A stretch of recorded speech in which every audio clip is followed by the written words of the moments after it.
Today I'm taking a look at Lands of Galzyr from Snowdale Design. This is a story narrative adventure game where you're just kind of moving around and experiencing a lot of different things in this very cool world. This is a review copy that was sent to me. First I'm going to show you how the game plays, and then I'll come back and share with you some of my thoughts about Lands of Galzyr. So let's take a look at how you play this. Okay, here we have Lands of Galzyr set up and ready to go. Now, to play this game, one thing you will need is you will need an iPad or a phone or a computer or something to access the Book of Adventures. And I'm going to show you that a little bit more here in just a minute. And there are 4 characters that you can play as in the game. Today we're going to be doing the intro for more, just to show you a little bit about what the Book of Adventures is like and how the game kind of works, but none of this is very spoilery at all because you experience it right at the beginning of the game. So each of the characters have a little screen printed meeple. There's more. We've got Alcela here as well, and then a couple of others that you can play as. There's also Bumir or Burmir, and also Kiradai as well, and that's the one that I've kind of been playing as the most. And so what you will see is they all set up a little bit differently in terms of their skills. So you can see here that Moore has, more communication and is also good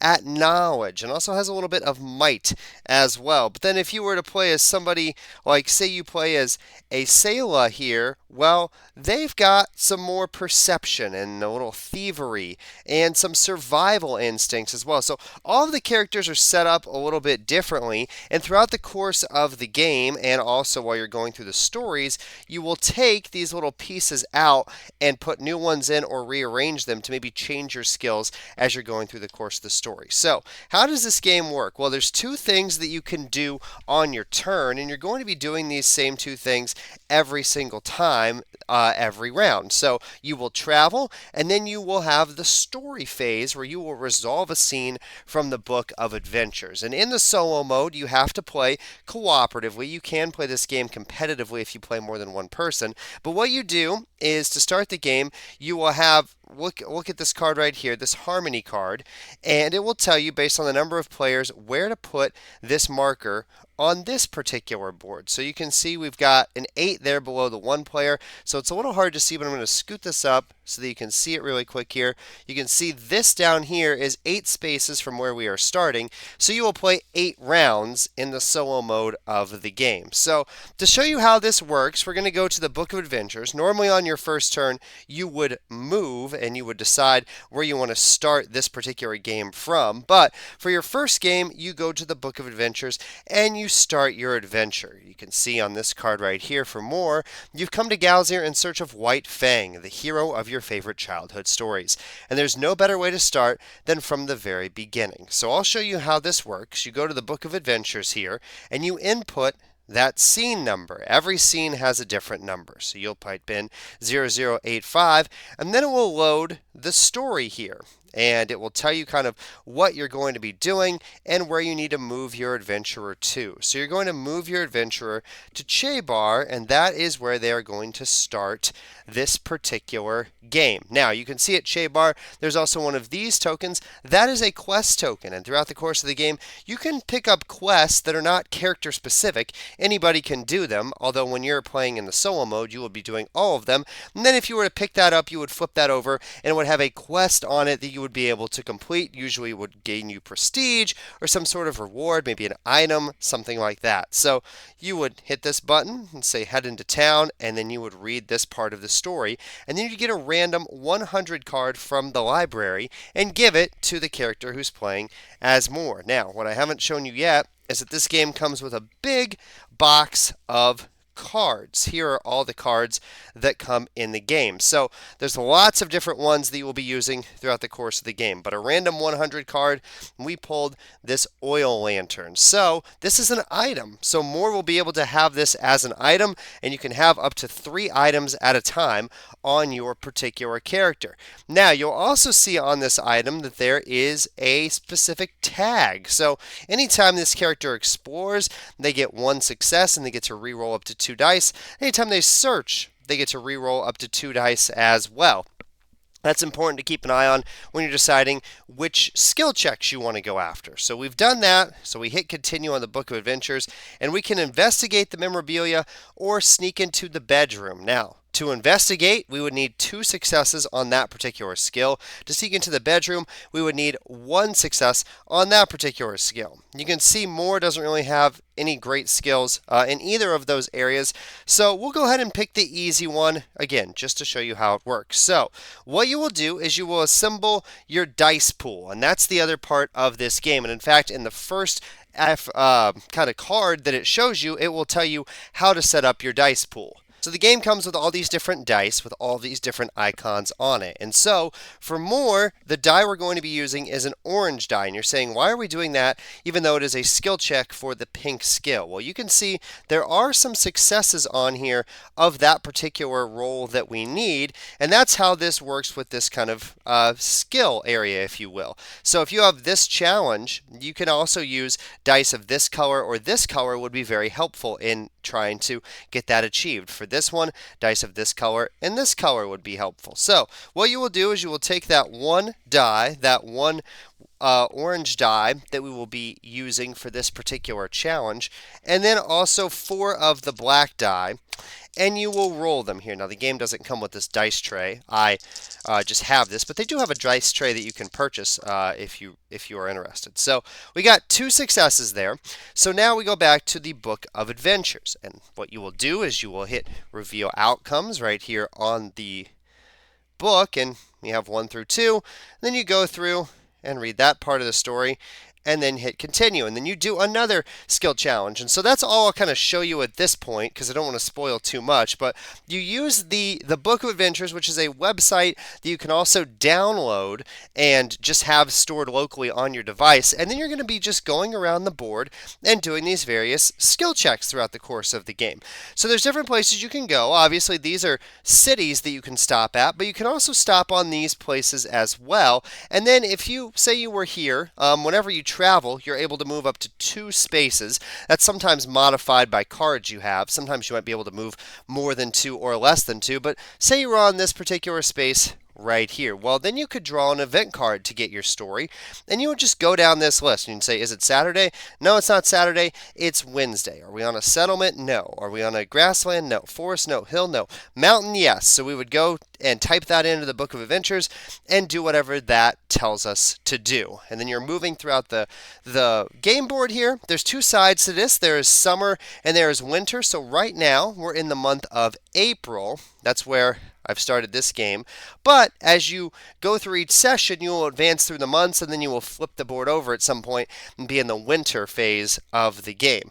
Now, all you will do is at the end of the round, you will go to the last phase, which is called the calendar phase. And that's just advancing to the next day. So you just move this token to the next day, and then when you get to this particular token, which matches up with this, the game is over, and then it will have a little in-game story that you will read for that particular game. So that's an overview of how to play Lands of Galzyr. Again, a lot of cards, a lot of dice checks, using those cards to help you on the dice checks, on the skill checks, using your skills in the best way possible. Each character is constructed a little bit differently, so they all play a little bit differently in terms of the skills that you would need to be successful with those characters. But now that I've shown you an overview, I will go back and share with you some of my thoughts.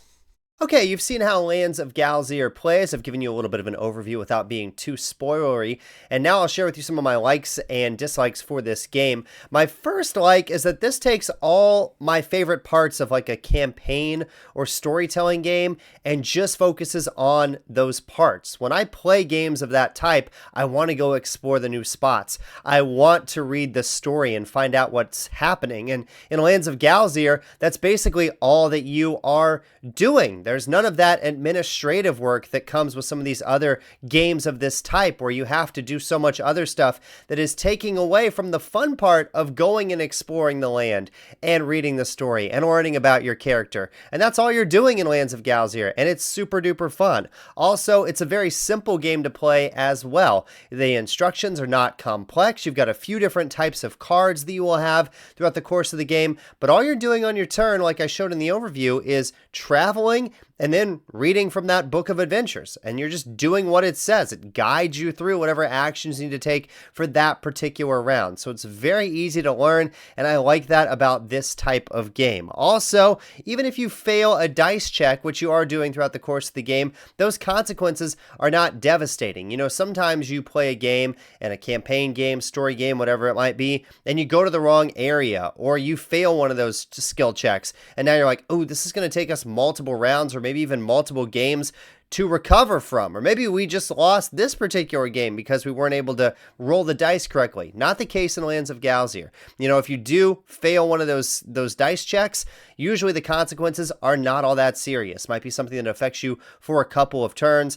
might be something very minor, but overall, you're going to be able to continue going on your adventure and still doing the same things throughout the course of the game. I also like how it's a narrative game and not a campaign game. I feel like that takes the pressure off a little bit. I don't know about you, but sometimes when I have these campaign games, I feel like I need to play them very often. I need to get through the entire campaign to feel like I got my money's worth from the game, and I don't want to go too long without playing it, because I want to remember what happened and all of the rules and things like that. And Lands of Galzyr kind of takes that pressure off. It's narrative, so while there is a story, and while your character is kind of growing throughout the course of the game, and you'll be gathering items and things like that, it doesn't feel as stressful as maybe a campaign game does. Also, you can just play a session and then come back to it whenever. You know, this is a solo channel, so we're talking about how you would play the game solo, but if you were playing this with a group of people, if you had a friend who maybe couldn't show up to a session, that's okay. Their character will just kind of continue from where they left off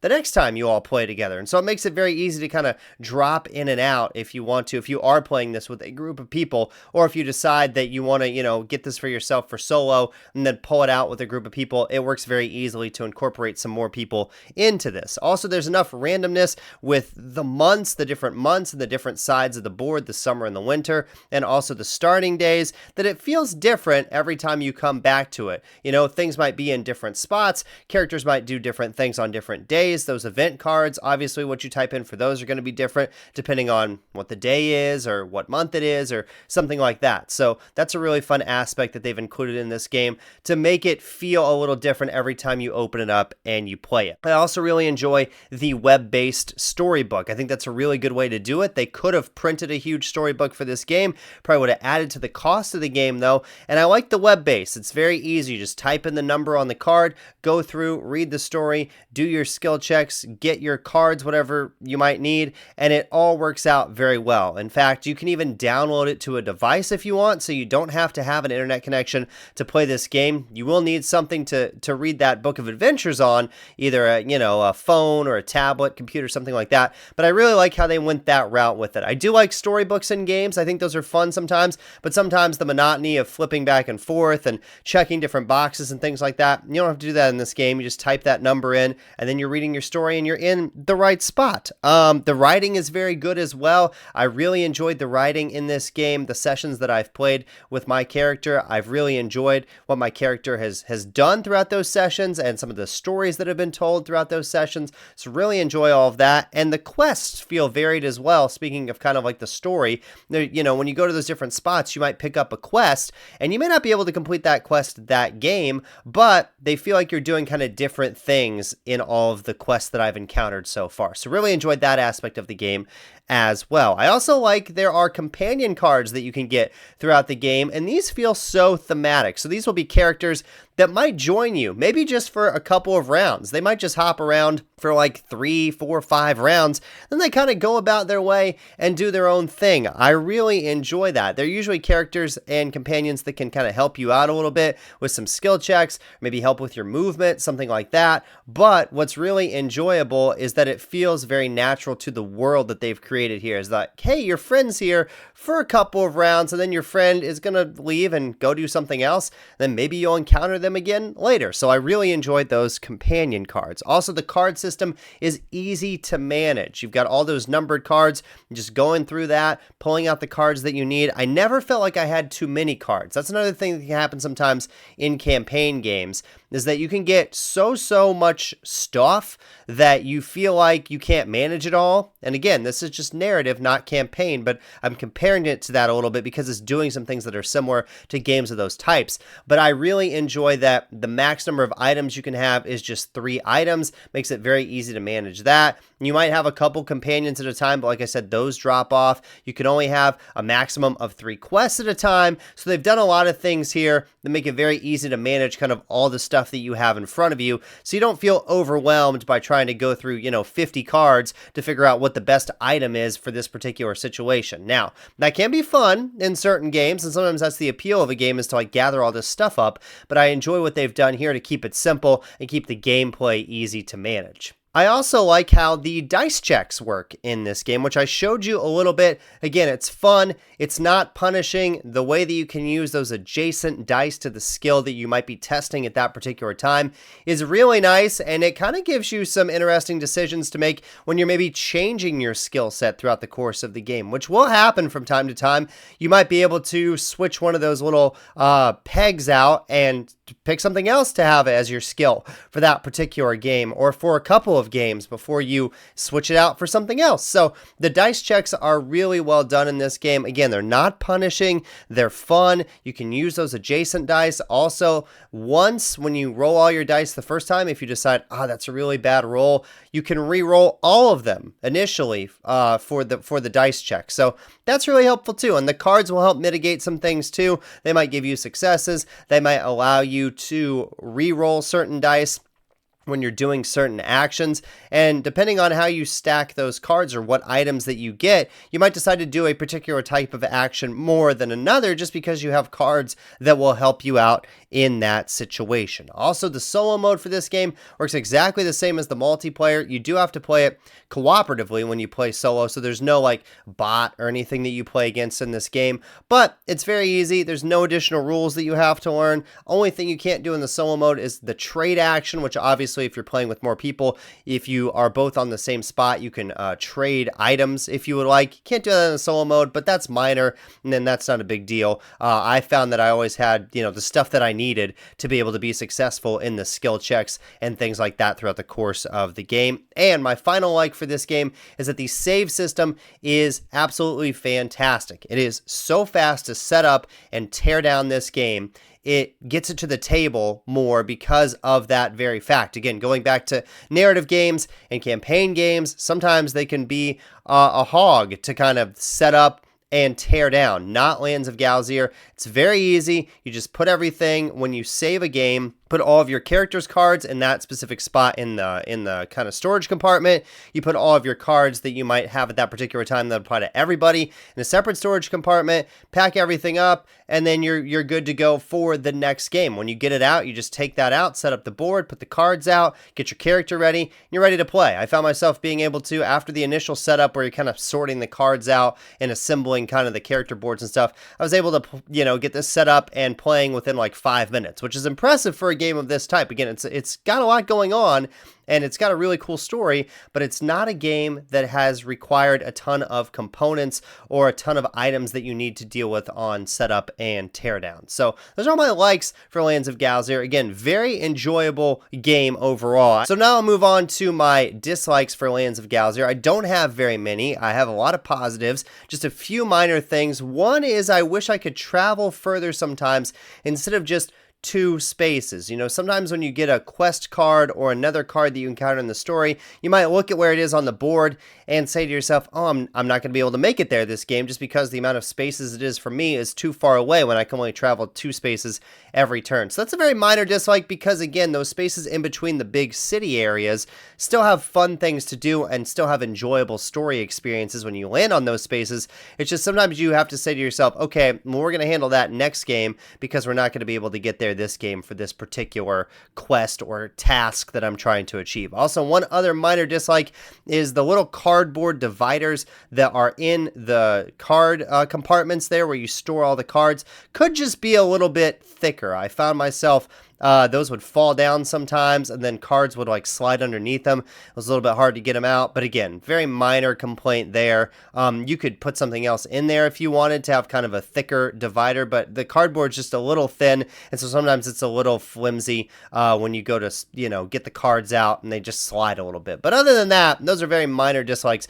to what I think is a fantastic game of this type. Again, if you like story games, if you like exploring, if you like doing all of that stuff, stuff, but you don't like the aspects of campaign games that are very administrative or feel very punishing sometimes, then you should definitely check out Lands of Galzyr. I found this very enjoyable. I'm going to give this a 9 out of 10. Overall, a great story game, one that I will definitely return to. I loved how simple it was and how it had all my favorite aspects of those, big campaign games. And this is still a big game, a lot of world to discover here, but without all of that stuff that sometimes can bog those type of games down and they become kind of a slog and unfun. So Lands of Galzyr is definitely fun, a 9 out of 10. Thank you so much for watching. Be sure to like and subscribe to the channel if you enjoy the content. I've got more solo reviews, solo lists as well. Lots of stuff to check out. Until next time, I'm Jared. You've been watching Specifically Solo.